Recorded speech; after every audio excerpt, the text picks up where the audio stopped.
A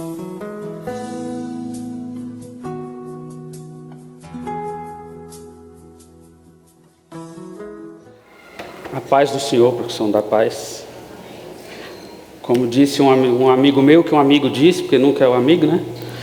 A paz dos irmãos para o Senhor Jesus, o irmãozinho lá da igreja dele.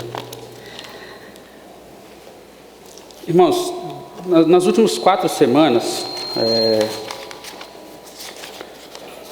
o pastor fez uma série de mensagens falando sobre por que viver o cristianismo.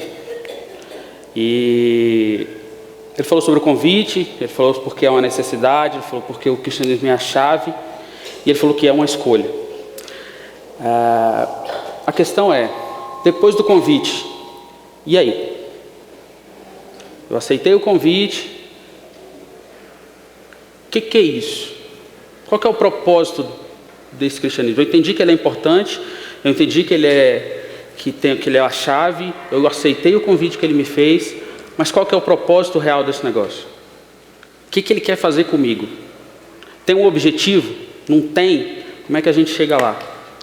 O que eu queria discutir com vocês hoje é a gente avançar um pouquinho nisso. Qual que é o propósito? Qual que é o princípio? O que o cristianismo quer fazer com você? Se isso tem jeito, se isso não tem jeito, se você dá conta, se você não dá conta. E o resumo é a gente tentar chegar no final tentando encontrar uma solução para viver isso aqui, que parece tão simples, mas ao mesmo tempo é tão complexo. Para entender um pouquinho desse negócio, eu queria que você pensasse o seguinte: pensa numa mãe com um neném, acabou de nascer uma criança. Nós vamos usar muito essa mãe e esse menino, então imagina uma mãe bonita, tá? Com um neném lindo, maravilhoso. O neném está mamando aquele leite ali. A criança sabe de onde vem o leite? Ela sabe quem é a mãe dela?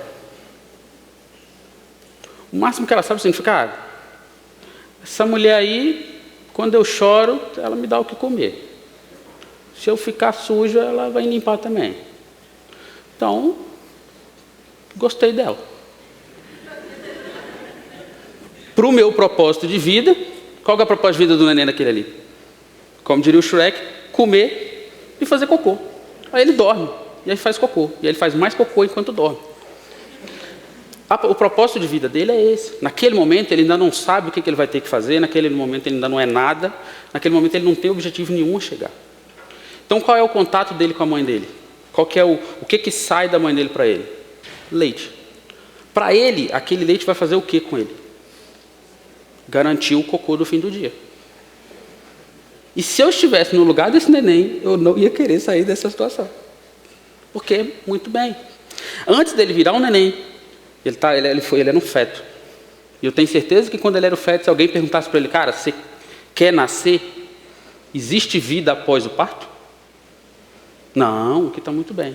Antes de virar um feto, ele muito provavelmente era alguma coisa parecida com um anfíbio, depois antes um peixe, até que ele era uma célula. Em todas essas fases ele foi sendo transformado em alguma coisa muito melhor do que ele não sabia o que chegaria a ser. Porém, se você perguntasse para ele, você quer passar por esse processo de transformação? Não, porque está muito bem. Uma vez neném, a gente entendeu. Muitas vezes é isso que a gente faz com Jesus. Eu quero chegar para ele, eu quero que ele me dê o que eu quero, me dá o carro, me dá isso, me dá uma família, eu quero uma casa, eu quero uma igreja bonita, eu quero um lugar para criar minhas crianças e tudo mais, mas tá bom, não me tira daqui. Às vezes a gente tem esse mesmo pensamento, eu quero continuar sendo o nenenzinho ali. E quando a gente começa a se relacionar com Jesus, do mesmo jeito que o neném começa a mamar o leite da mãe dele, aquele leite faz alguma coisa com aquele menino além de fazer cocô. O moleque cresce. E como cresce? Porque menino incha. A gente podia vender no quilo esse negócio, né? Se desse dinheiro, dava para vender o menino no quilo, tanto que engorda. O leite faz crescer. Do mesmo jeito, se a gente mamar do leite espiritual certo do Evangelho, a gente tem que crescer. O fruto natural é crescer. E aí, qual é a primeira reação, primeira noção que a gente tem quando tem o primeiro contato com o Evangelho? Bom, ser cristão, eu vou ter que imitar Cristo. Então, vou olhar para ele, vou ver o que ele está fazendo e vou começar a fazer as coisas que ele está fazendo ali. Nós estamos começando a mamar um pouquinho do leite. Acontece que a proposta de Jesus para você não é essa.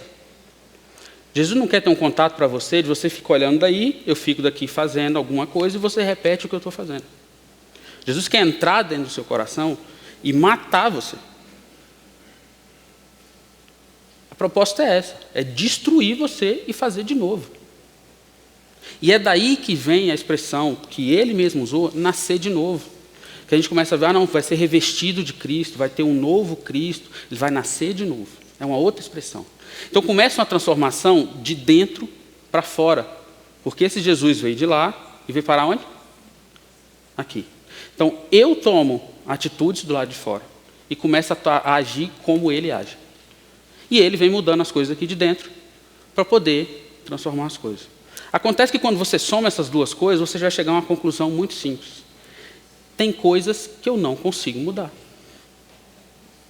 É aquela hora que você vai à noite ajoelhar para poder agradecer ao Senhor pelo dia e pedir perdão pelos seus pecados. Aí você começa, Senhor, me perdoa porque eu xinguei o coleguinha da escola. Me perdoa me perdoa porque no trânsito aquele cidadão me fechou, eu xinguei a mãe dele, fechei o cara, quase fiz ele bater de carro. Mas também, Senhor, é porque me pegou de supetão, eu não estava preparado para aquele momento. A pergunta é, quando você é pego de supetão, não é exatamente você ali naquele momento? Quando a gente é pego de surpresa em situações dessa, é aí que a gente se revela quem a gente é. E quem mais vê isso somos nós mesmos. Se você começa um processo de ficar imitando a Cristo, você fica querendo saber você fazer o que ele fez, nós vamos chegar à conclusão seguinte, cara, estou me esforçando, mas tem hora que, cara, se eu for pego de surpresa, já era. Quando você quer pegar um rato na cozinha, você acende a luz, rato, estou chegando, prepare-se, porque eu vou aí pegar você. Não é assim. Quando você quer pegar um rato, você entra de surpresa, papufo. E se eu entrar de surpresa dentro da minha própria alma, eu vou descobrir que tem coisa lá dentro que eu não consigo mudar, porque isso faz parte da minha raiz, faz parte do que eu sou. Muitas vezes a gente é pego assim, de surpresa. E se você está tendo contato com Cristo, se Jesus está mudando a essência do seu ser, você está começando a ter atitudes lá de fora, a soma dessas duas coisas é bombástica. Você vai chegar à conclusão e falar, cara, eu não consigo mudar algumas coisas. Eu controlo o que eu faço, mas eu não controlo o que eu sou. As minhas... Vocês nem avisam.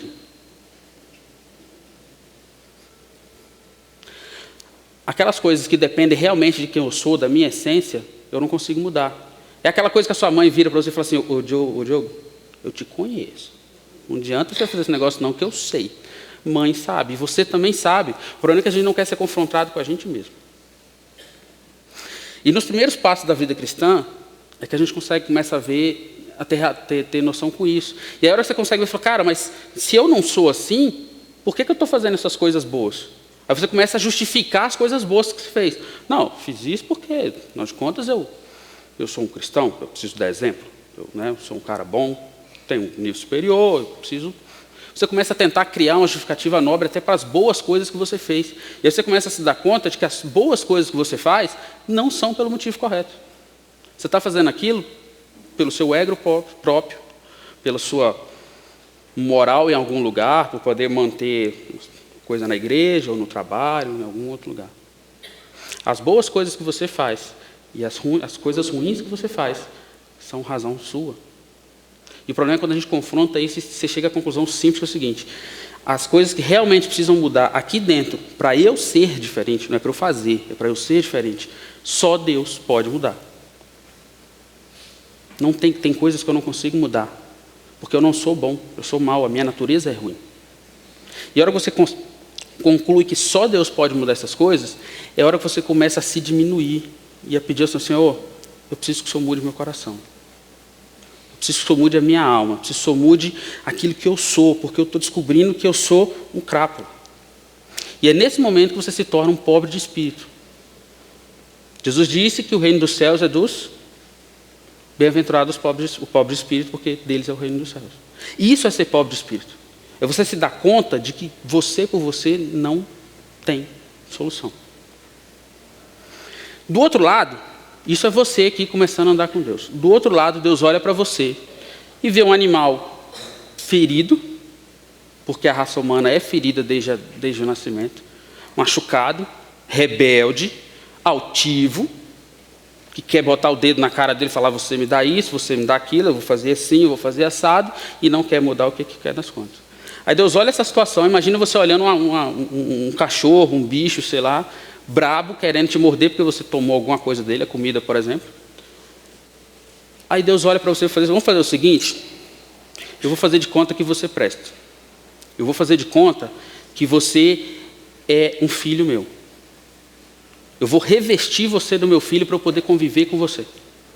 E aí esse Jesus, que é o único que consegue agradar a Deus em plenitude e santidade, o único que é santo, ele resolve vir morar aqui dentro, para começar esse processo de transformação no seu coração, para você poder se tornar naquilo que é agradável, naquilo que é santo, naquilo que é belo aos olhos do Senhor.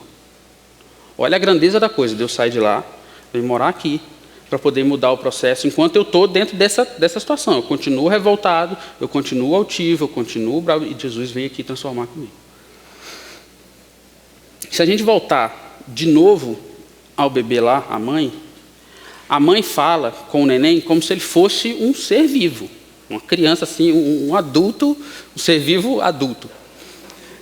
Você olha para aquilo, gente, a mãe conversa com o menino como se ele estivesse entendendo o que ele está falando com ele.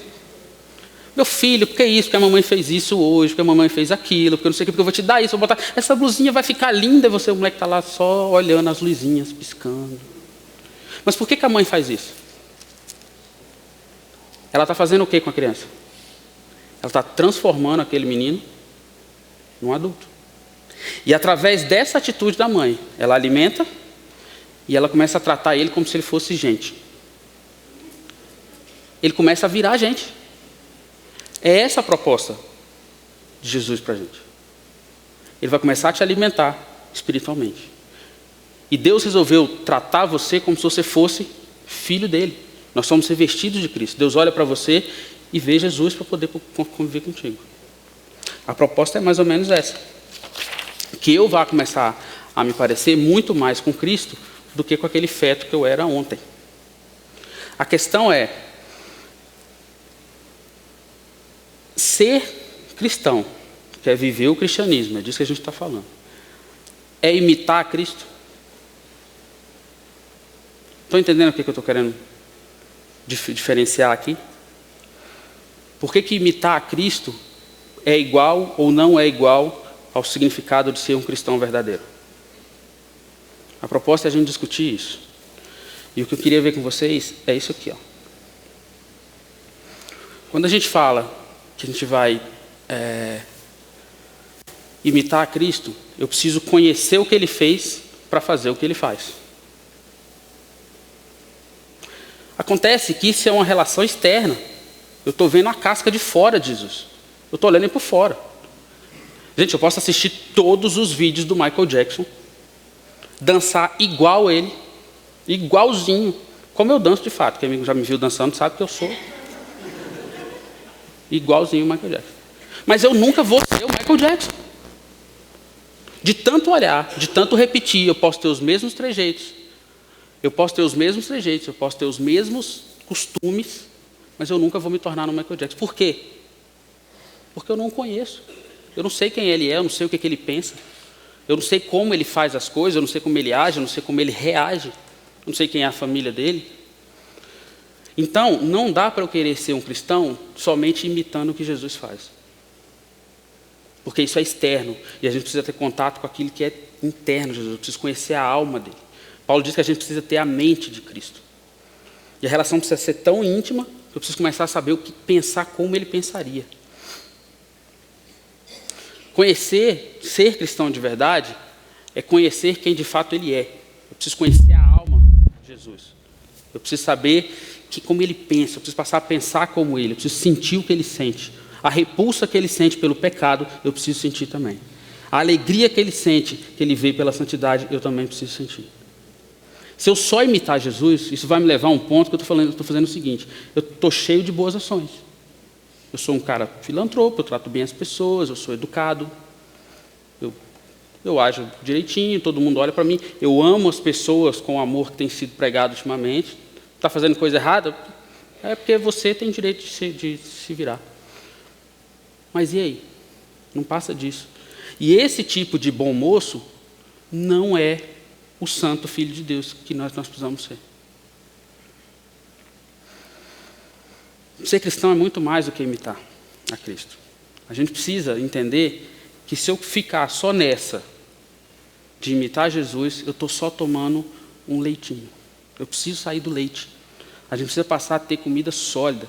A gente tem que deixar de ser pessoas que têm contato com um evangelhozinho superficial e passar a entender o que de fato é isso aqui. Eu preciso viver isso aqui. E a partir do momento que eu me transformo no outro ser que vive o que Jesus era, o cristianismo passa a ser um viral, quase uma doença. Porque aquilo contamina. E a gente é portador de Cristo, eu levo Cristo para todo lugar que eu vou, pura e simplesmente porque, às vezes, você nem sabe, mas as pessoas estão vendo Jesus vivendo ali em você. E a Bíblia diz que a gente não pode ficar parado no lugar. 1 Pedro diz o seguinte: livre-se, pois, de toda maldade, de todo engano, de toda hipocrisia, inveja e de toda espécie de maledicência. Olha que ele começou com a parte mais simples. Menino, para de falar mal dos outros. Primeira coisa, ele começou pelo básico. Como crianças recém-nascidas, desejem de coração o leite espiritual puro, para que por meio dele cresçam para a salvação, agora que vocês provaram que o Senhor é bom. Você já passou dessa fase? A gente precisa passar dessa fase. Eu preciso crescer. A Bíblia diz que eu preciso ter contato com o evangelho real e crescer. E aí olha o que Hebreus diz que a gente precisa ser. O autor aos Hebreus estava cobrando seriamente um grupo de cristãos antigo. E aí olha o que ele vira e fala para eles. De fato, embora a essa altura já devessem ser mestres, vocês precisam de alguém que lhes ensine novamente os princípios elementares da palavra de Deus. Estão precisando de leite e não de alimento sólido. Quem se alimenta de leite ainda é criança e não tem experiência no ensino da justiça. Mas o alimento sólido é para os adultos, os quais, pelo exercício constante, tornaram-se aptos para discernir o tanto bem quanto o mal. Desse texto, eu entendo que é o seguinte: a coisa é séria. E como é que a gente cresce? Não dá para ver direito, mas está em azul ali embaixo. É o exercício constante da prática do ensinamento bíblico. A conclusão que eu quero chegar com vocês é que é o seguinte: viver o cristianismo é um processo. Não adianta você achar que, opa, a partir de hoje, agora eu sou crente, eu sou cristão, maravilha, aleluia, Jesus. Não é. E qual que é a graça disso? A graça de Deus. É graça. Porque Deus sabe que você não vai mudar da noite para o dia. Deus sabe que você não vai mudar de cor da noite para o dia. Isso é um processo. E o mais interessante é o seguinte: Ele não só está interessado em que você passe por Ele. Ele não só está interessado em te ajudar, como Ele veio aqui, se tornou homem para poder fazer isso junto com você. O consolo da nossa alma é esse. É um processo. Eu preciso passar por ele. Amém. A gente também precisa entender o seguinte: a graça, eu recebi de graça, Deus tem essa proposta para mim. Mas eu tenho um processo a passar por ele também. O pessoal da administração aí conhece aquele ciclo ali, né? PDCA. A gente precisa planejar, executar, checar, refazer. Gente, quando a Bíblia diz que tudo é por Ele, para Ele e para Ele são todas as coisas, a gente acha que não é sério. Toda a ciência humana, toda a sabedoria humana veio do próprio Cristo. Um ciclo simples daquele ali de administração veio de Jesus. Jesus já está fazendo isso. Então qual é o processo? Se revestir de Cristo. Eu vou fazendo o que Ele faz. Ele vai me transformando. Deus vai me revestindo dele, fazendo de conta que eu sou Ele, até que eu vire de fato um outro ser completamente diferente. E quando que esse processo vai terminar?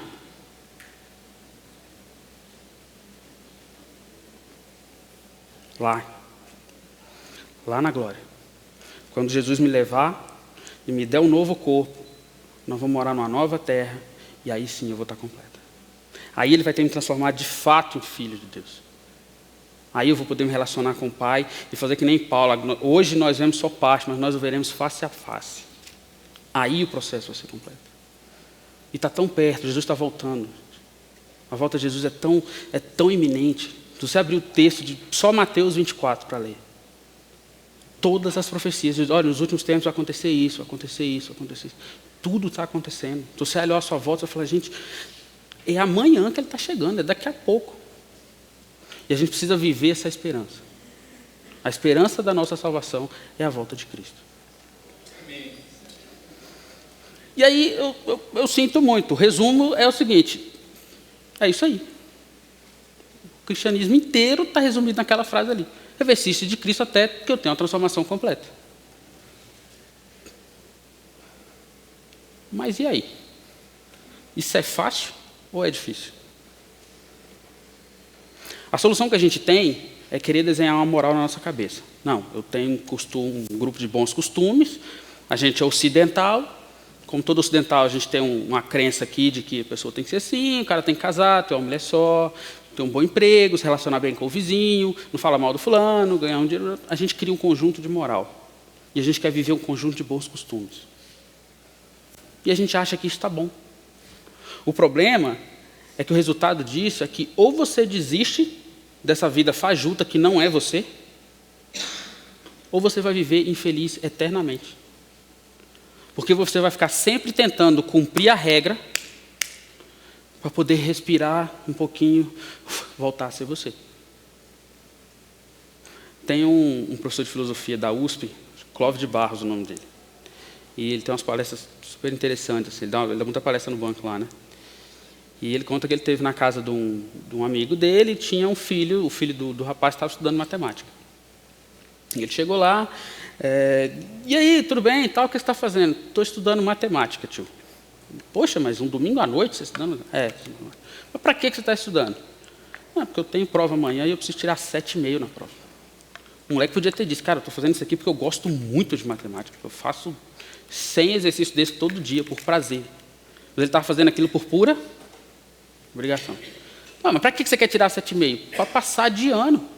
Ora, bolas. Mas para que você quer passar de ano? Para me livrar disso.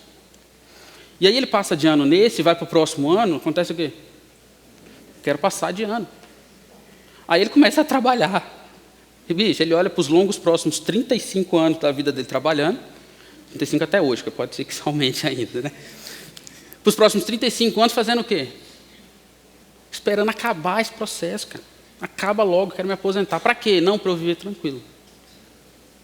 A gente está sempre esperando alguma coisa acabar.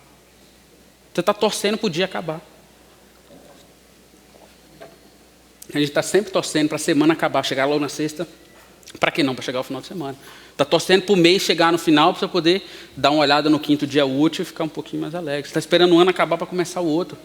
A gente nunca está vivendo o que a gente tem para viver agora. A gente está sempre querendo passar para a próxima fase.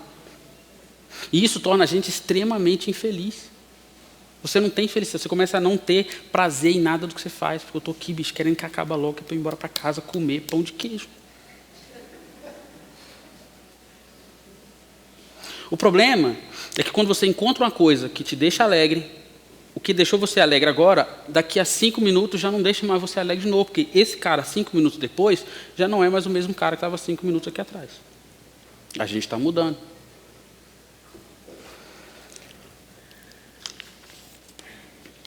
Quando a gente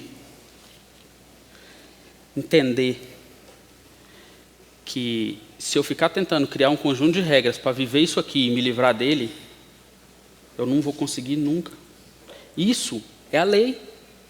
Ou não? O Velho Testamento não era isso? Deus deu a lei, criou um conjunto de regras para o homem. Você quer tentar viver, né? Pois muito bem, está aqui um conjunto de regras, viva você aqui. Alguém conseguiu viver aquilo? Aí Jesus vem e propõe um novo acordo. Vamos fazer o seguinte, você não dá conta, mas eu dou. E eu quero ajudar você, eu quero fazer isso por você.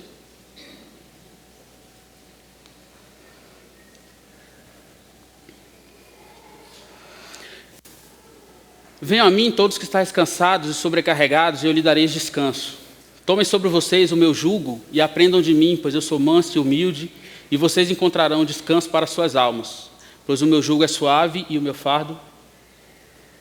Se você continuar tentando viver uma vida de bom mocismo, uma vida de moral, uma vida com um conjunto de regras, eu não posso fazer isso, eu não posso fazer aquilo, não. Eu sou um cara certinho, eu cumpro meus deveres, eu pago meus impostos. E achar que isso vai trazer felicidade, principalmente salvação para você, você está fadado ao inferno. E as pessoas às vezes se espantam quando você fala de inferno. Só tem duas saídas, ou é céu ou é inferno, ou é a salvação ou é o inferno. E isso é enfadonho, isso é cansativo, isso é pesado. Por isso que Jesus ele fala. O pastor ensinou na última mensagem. O que é jugo? O que era o jugo dos judeus? Era quando um rabino pegava um discípulo, alguém para ensinar. Jesus está dizendo o seguinte: aprende o que eu tenho para falar. Aprende de mim, que sou manso e suave. Porque o que eu tenho para te ensinar é simples. Você só precisa deixar eu chegar até aí.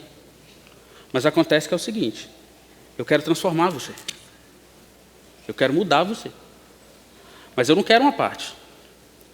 Eu não quero um pedaço do seu tempo, eu não quero um pedaço do seu salário, eu não quero um pedaço da sua vida, eu não quero só a sua roupa, eu não quero o seu cabelo, eu não quero parte. Só me serve se for o todo. E aí eu vou pegar você e eu vou matar você.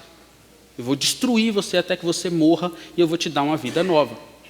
Melhor, eu vou te dar a mim mesmo. Eu vou te dar a minha vida, eu vou te dar a minha alma, eu vou te dar a minha mente, eu vou te dar o meu espírito.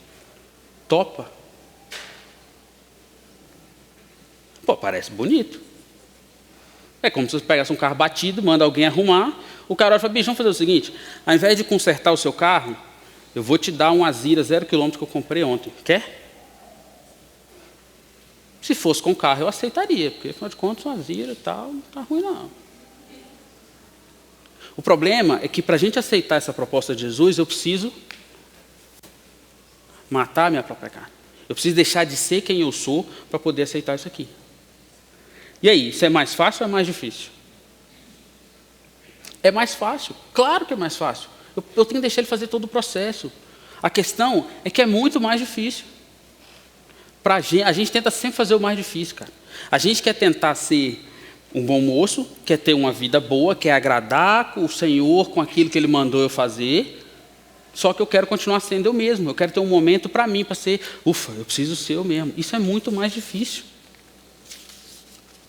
Todo mundo que já deu aula na sua vida, todo mundo que tem filhos, sabe que tem uns que são um pouco mais preguiçosos do que os outros. Aí o professor tem um aluno, dois alunos, um preguiçoso pra caramba e o outro nerd de óculos, dentão e roupa feia. Aí ele passa um exercício grande no quadro. O nerd dentuço, eu estou falando de mim, tá, gente? Eu era assim. Eu tinha uns dentes enormes, usava óculos, gordo, era um negócio horroroso. O nerdinho lá vai sentar e aprender, tentar fazer aquele exercício, vai ficar ali até depois da aula, vai pentelhar o professor, me ensina, até ele aprender. O preguiçoso vai fazer o quê? Olhar do que o outro está fazendo, bicho. É claro. Vai fazer que nem um colega meu. O dia que eu descobri isso, eu falei: cara, por que eu não descobri isso antes? Ele colocava uma folha de carbono embaixo do papel do caderno das meninas. Para ele não ter nem que copiar. Aí as meninas copiavam, já saía a cópia dele prontinho embaixo. Eu falei: esse é mala. A questão é o seguinte: isso acontece no começo do semestre. Quando chega no final, tem uma prova. Tem vestibular. O que vai acontecer com esses dois? O nerd aprendeu isso lá atrás. E uma vez que ele aprendeu, aquilo está na cabeça dele. Ele não tem mais trabalho para fazer. O Cristiano, meu colega lá, que copiava as paradas pelo carbono, ele vai ter que se virar e aprender em 2 dias tudo que ele não aprendeu em 6 meses. O caminho do preguiçoso é sempre mais perigoso. O caminho do covarde é sempre mais perigoso. A gente quer fazer sempre o mais difícil. Eu quero ser bom e quero ser eu mesmo. O problema é o seguinte: eu não sou bom. Eu sinto muito, você é ruim, você é mau. A sua natureza é ruim. Você nasceu ruim, você nasceu condenado. Quem tirou você de lá e está te dando uma chance de conversar com você é Jesus. Isso é que nem você ter um campo cheio de capim, de grama, e aí você olha para aquilo e fala, vou plantar maçãs. Lindas maçãs, vermelhinhas. Aí você chega lá e corta o capim. E fica esperando a grama nascer. O pé de maçã nascer. Vai nascer uma macieira dali só por cortar o capim? Não vai. Isso é a mesma coisa que você achar que você vai mudar a sua alma só mudando as suas atitudes. Jesus falou para a gente não fazer isso.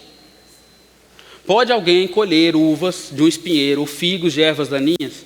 Semelhantemente, toda árvore boa dá frutos bons, mas a árvore ruim dá frutos ruins. A árvore boa não pode dar frutos ruins, nem a árvore ruim pode dar frutos bons.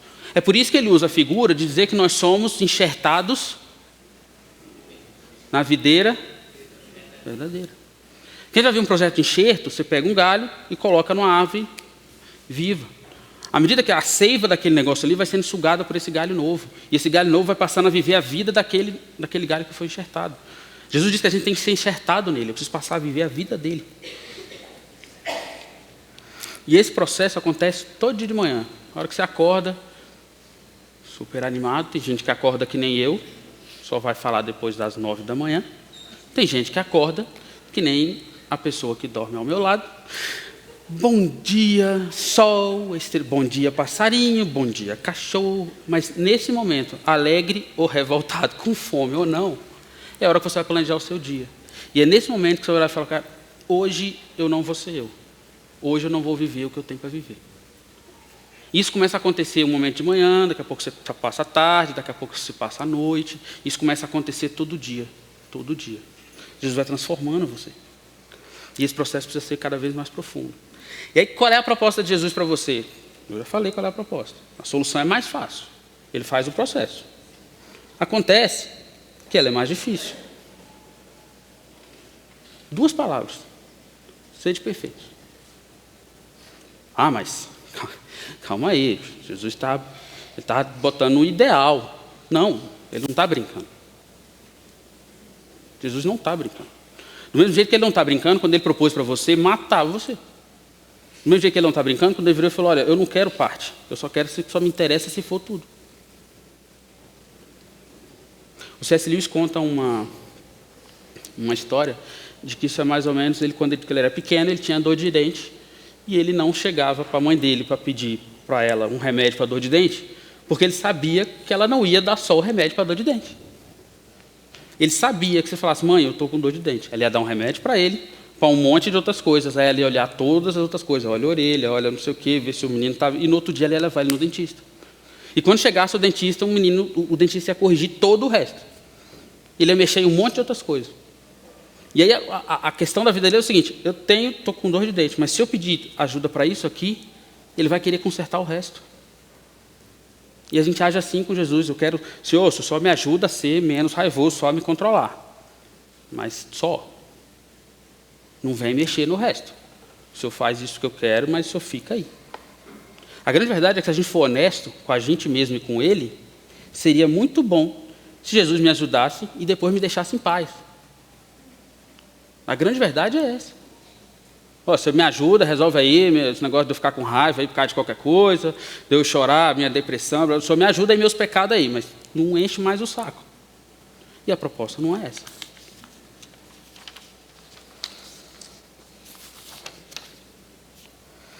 E aí quando você vira e vê Jesus falando aqui para você, não, você tem que ser perfeito.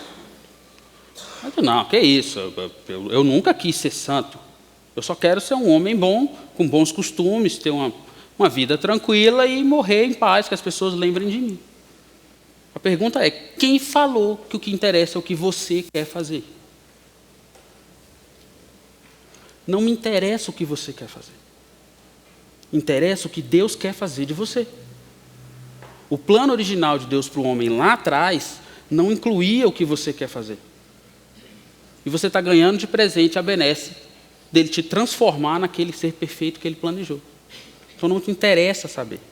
Então ou a gente se submete a Cristo, ou a gente se mata, ou a gente se anula para passar a viver uma vida que Ele quer que eu viva, para eu chegar ao ponto de ser perfeito, ou não interessa o processo.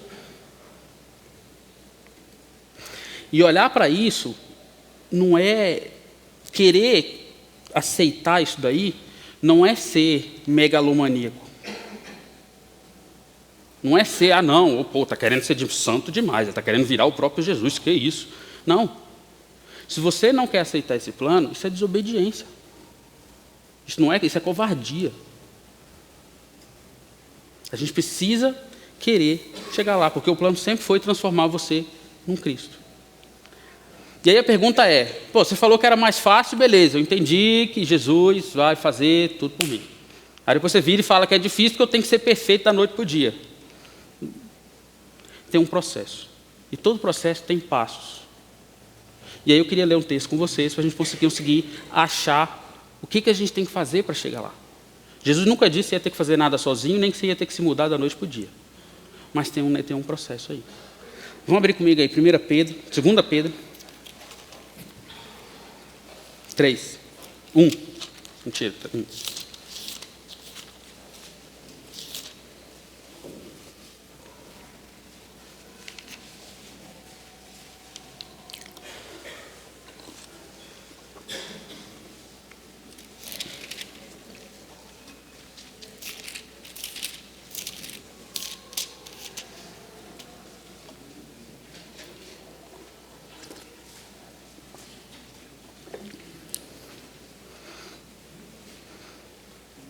Quando Jesus virou e falou assim, olha, sejam perfeitos. É a mesma coisa que Deus disse para esse ovo. Ovo, você vai ter que voar. Se eu fosse o ovo, eu ia falar coisa nenhuma. Está muito bem aqui dentro, está quentinho, estou protegido. Bicho, arrumar uma asa a essa altura do campeonato não vai ser fácil. Mas você concorda comigo que o processo que esse ovo tem que passar para chegar ao ponto de voar é muito complexo?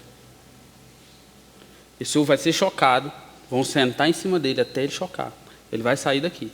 Feio, velho. Se for um filhote de papagaio, então, aí é que é feio mesmo. Vai crescer, vai comer de alguma coisa, que alguém vai dar para ele nem mama na mãe dele. Vai crescer, vai cair, até que ele vai aprender a voar e vai cumprir a missão de vida dele. Mas você concorda que é muito mais fácil o ovo passar por esse processo doloroso, lento, profundo, mas que tem um resultado no final, e para ele cumprir a missão dele, do que ele simplesmente aprender a voar assim? Eu queria muito jogar o ovo para ver se ele voa, mas ele não vai voar. Por isso que eu trouxe uma vasilhinha para deixar ele aqui. Não vai voar o ovo. É a mesma coisa que a gente. Deus me deu uma missão. Jesus mandou eu ser alguma coisa. Só que eu não tenho como chegar lá da noite para o dia. Eu não vou aprender a sair com asa daqui. Tem um processo. Visto como, pelo seu divino poder, nos tem sido doada todas as coisas que conduzem à vida e à piedade, pelo conhecimento completo daquele que chamou para a sua glória e virtude. Eu vou lendo e vou parando. Visto como, pelo poder de Deus, nos tem sido doadas. Pronto, já começou daí. Não fui eu que startei o processo. Deus começou e falou, não, eu vou te dar. O quê?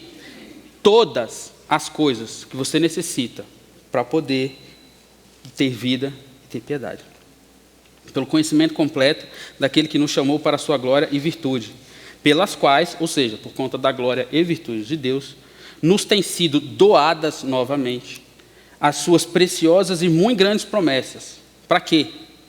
Para que por elas vos torneis coparticipantes da natureza divina, livrando-vos da corrupção e das paixões que há no mundo.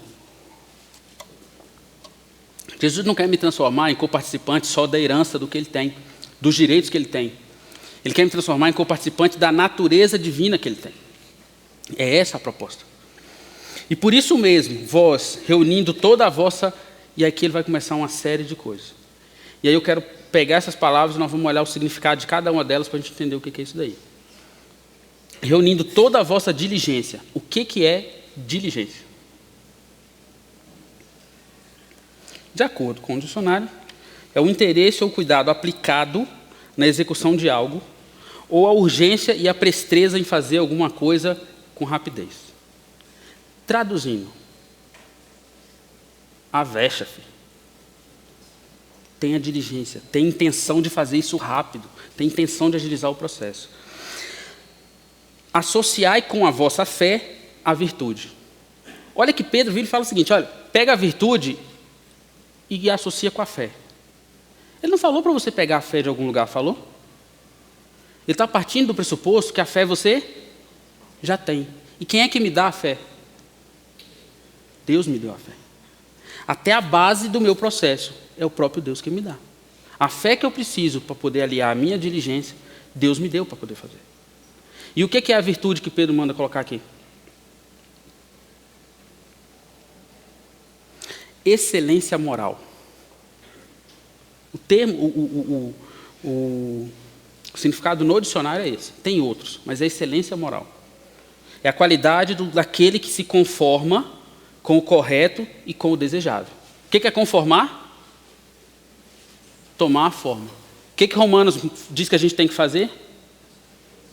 Não me conformar com o errado, mas me conformar. Lembra que eu disse que Deus faz de conta que eu sou Cristo, até que eu torne a forma dele de verdade, para eu passar a ter aquela vida? Isso é ter virtude. Olha que Pedro diz o seguinte, a primeira coisa que você tem que fazer, excelência moral. Começa a querer se conformar, ou seja, a ter a forma daquele que tem bons exemplos para te dar. Então tudo começa, de fato, imitando a Cristo. Ele é o único que tem bom exemplo para me dar. Tudo começa com isso. Qual que é o próximo? Com a sua virtude, associai o conhecimento. E o que é conhecimento? De novo, vamos lá para o dicionário. É ato de compreender por meio da razão ou da experiência. Olha só o que o Pedro está dizendo em uma palavra só de novo. Olha, você ganhou a fé. Agora você tem virtude, você está buscando ser alguém que você não é, você está buscando ser alguém melhor do que você. Pratica isso até o ponto de você ter experiência, você poder dizer que você tem conhecimento nessa prática. É aqui que começa a ter a execução da vida cristã. Eu preciso começar a ter conhecimento nisso. Eu tenho que ter tanta experiência que eu tenho compreensão do que é isso, ao ponto de dizer que eu tenho conhecimento. E aí ele continua. Qual que é o próximo passo depois disso? Domínio próprio. Olha que Pedro não falou que você tem que ter domínio próprio antes de ter virtude. Não, você não tem que ter domínio próprio antes de ter conhecimento e experiência na vida com Deus. O domínio próprio vem do exercitar da virtude, das boas coisas que você está copiando de Jesus. Domínio próprio é algo muito especial e que a gente não tem. A gente não tem domínio próprio. E a gente precisa ter. Mas ele é um processo. E ele continua. Ao domínio próprio, associai a perseverança. O dia que você conseguir controlar você mesmo, continua. Porque se você parar, você volta. Porque a sua natureza pecaminosa, a sua natureza ruim, está te puxando de volta lá para o buraco. Continua. E aí, qual que é o próximo passo depois disso aí? Piedade. O termo em inglês para piedade é um negócio fantástico. Porque eu acho que em inglês, o inglês ele não criou uma outra palavra para o latim. Mas em inglês é godliness. Como é que fala aí, Silvio? Me ajuda aí. A expressão em inglês dá a noção de que é uma característica inerente a Deus. A piedade é uma característica inerente a Deus. E o significado de piedade é misericórdia, é se compadecer da dor do outro, é ter compaixão pelo sofrimento alheio. Olha que bonitinho, ele está falando da irmã Teresa de Calcutá. Ela ajuda as pessoas que estão passando fome. Será que é disso que Pedro está falando? É desse tipo de compadecer o sofrimento alheio que Pedro está falando? Olha toda a caminhada que nós estamos fazendo, olha toda a jornada que a gente veio fazendo até aqui. Eu comecei com virtude, eu exercitei, eu pratiquei, eu já estou tendo domínio próprio, eu estou perseverando naquilo. Aí ele vai chegar e falar para você, não, começa agora a doar comida para os pobres? Não é disso que ele está falando. Aonde entra a misericórdia aqui? Para o meu irmão. A partir desse momento, essa escada deixa de ser uma relação pessoal, uma missão pessoal sua, e passa a se relacionar com os irmãos que estão à sua volta. Se você chegou a esse ponto, de ter domínio próprio, de perseverar nisso, você precisa começar a ter misericórdia dos seus irmãos que ainda não chegaram nesse nível. E aí Paulo vira e fala para vocês, olha, suportai os vossos irmãos. Esse suportar, de novo, isso não é de aguentar aquele irmão chato que me enche o saco. Esse suportar é de dar suporte. Mas você só vai conseguir dar suporte para o seu irmão o dia que você já tiver experiência e prática nessa escada. E a partir daqui, essa relação começa a ser corporativa, entre aqueles que a gente está vivendo. Qual que é o próximo passo depois disso? Fraternidade. O que é fraternidade? Irmandade, união, afeto. Se eu começo a ter misericórdia do meu irmão, eu começo a entender que ele não está passando por algumas coisas, que ele precisa de ajuda para chegar em algum ponto, que eu preciso de ajuda para chegar em algum ponto, você começa a ter uma relação com o seu irmão muito mais íntima e muito mais próximo daquilo que devia ter. E quem chegou nesse nível, qual que é o próximo passo disso? O amor. Qual que é o topo da escada, dessa escalada de vida cristã? Amor. Aí as pessoas viram e falam, não, mas Jesus pegou 10 mandamentos que tinha, mandou você esquecer aquilo e deu só 2. Ama a Deus como sobre todas as coisas e ama o irmão como a ti mesmo. Beleza. O problema é que você chegar ao ponto de amar, como Deus falou que você tem a amar, tem uma longa caminhada para chegar lá. Eu preciso ter uma vida experimentada com Deus o suficiente para poder ter uma vida de amor experimentada com meus irmãos, o suficiente para eu poder dizer, não, agora eu estou amando, agora eu amo. Então não é tão simples quando alguém vira e fala, não, Jesus só deu os 2 mandamentos aí, tá tranquilo. Por isso que eu disse que ter uma vida, o cristianismo não é difícil, ele é fácil, mas ele também é difícil, porque tem uma caminhada, tem uma vida para poder chegar lá. E se a gente continuar no texto, Pedro vai dizer por que tem que acontecer isso. Porque essas coisas, existindo em vós, e em vós aumentando, ou seja, o processo precisa estar constante. Você nunca vai chegar no ponto de dizer, não, eu já cheguei no ponto da fraternidade, queridos irmãos, me respeitem, porque eu sou fraterno. Isso nunca vai acontecer. Porque é como se eu estivesse tentando passar para lá dessa escada e tivesse uma mola amarrada nas minhas costas, me puxando para o buraco de novo. Se eu tentar fazer força para sair daqui contra a mola, eu vou conseguir andar. Mas se eu parar, a mola me puxa de volta. E a sua natureza vai voltar, e você vai voltar a ser mal, e você vai voltar a ser ruim de novo. Então essa caminhada precisa continuar, você precisa aumentar, a gente precisa exercitar essas coisas. Porque essas coisas em vós, aumentando, fazem com que não sejais inativos nem infrutuosos no pleno conhecimento do nosso Senhor Jesus Cristo. Nós precisamos dar fruto. A gente leu um texto aqui de Jesus falando isso. O próximo versículo, depois daquele que a gente leu ali, diz o seguinte, olha, a árvore que não dá fruto, ela é? Vão lançar fora. Pois aquele a quem essas coisas não estão presentes, é cego, vendo o sol que está perto e esquecido da purificação dos pecados de outrora. Ou seja, você achou muito bom quando Jesus perdoou os seus pecados e te justificou. E aí? Vai fazer mais nada? Pedro está dizendo que se você não começa a exercitar essas coisas, você simplesmente está esquecendo daquele negócio lá. E você é um daqueles que não voltou para agradecer. Por isso, irmãos, procurai com diligência cada vez maior. De novo, olha a diligência aí. Confirmar a vossa vocação e eleição. Porquanto, procedendo assim, não tropeçareis em tempo algum.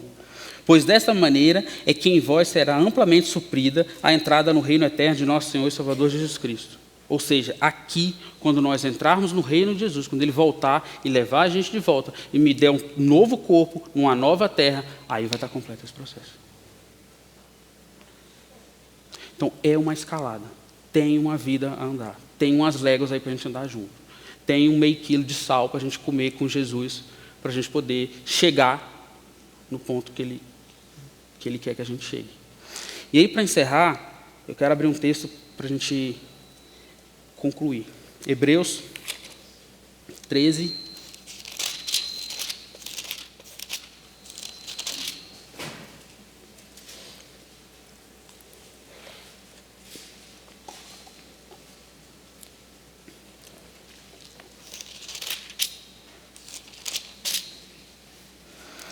(19) em diante.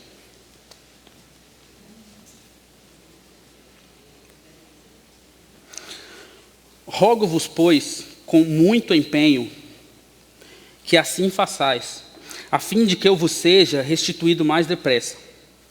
Ora, o Deus de paz, que se tornou a trazer dentre os mortos Jesus Cristo, o nosso Senhor, o grande pastor de ovelhas, pelo sangue da eterna aliança, vos aperfeiçoe em todo o bem, para cumprirdes a sua vontade, esperando em vós o que é agradável diante dele por Jesus Cristo, a quem seja a glória para todos sempre.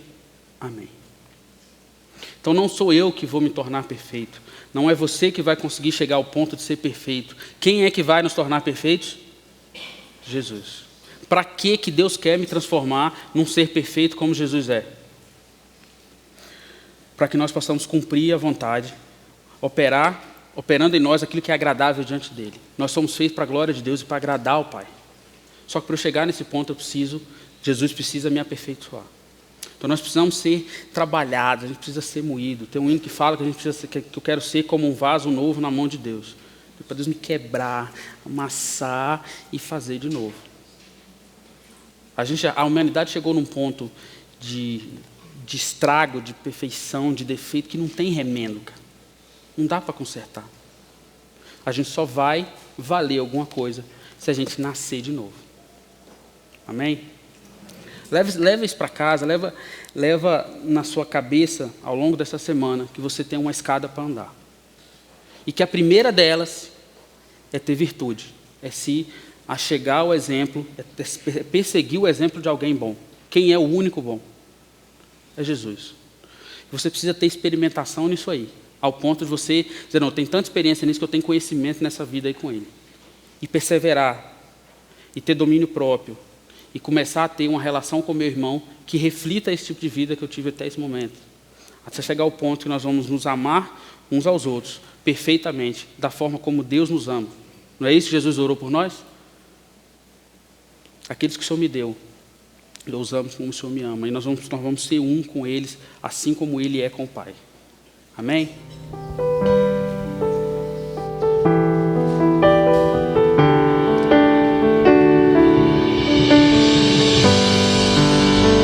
Dou meu coração e tudo que há em mim, entrego meu viver por amor a ti, meu rei. Meus sonhos rendo a ti e meus direitos dou, orgulho vou trocar pela vida do Senhor.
Pela vida do Senhor, e eu entrego tudo a ti, tudo a ti.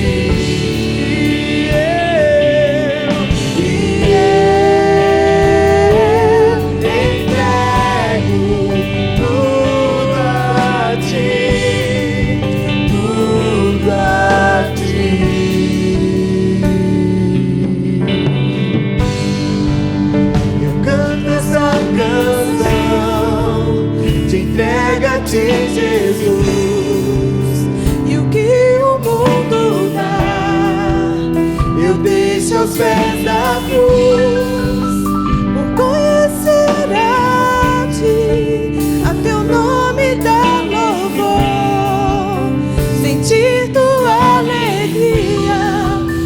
imaginando sua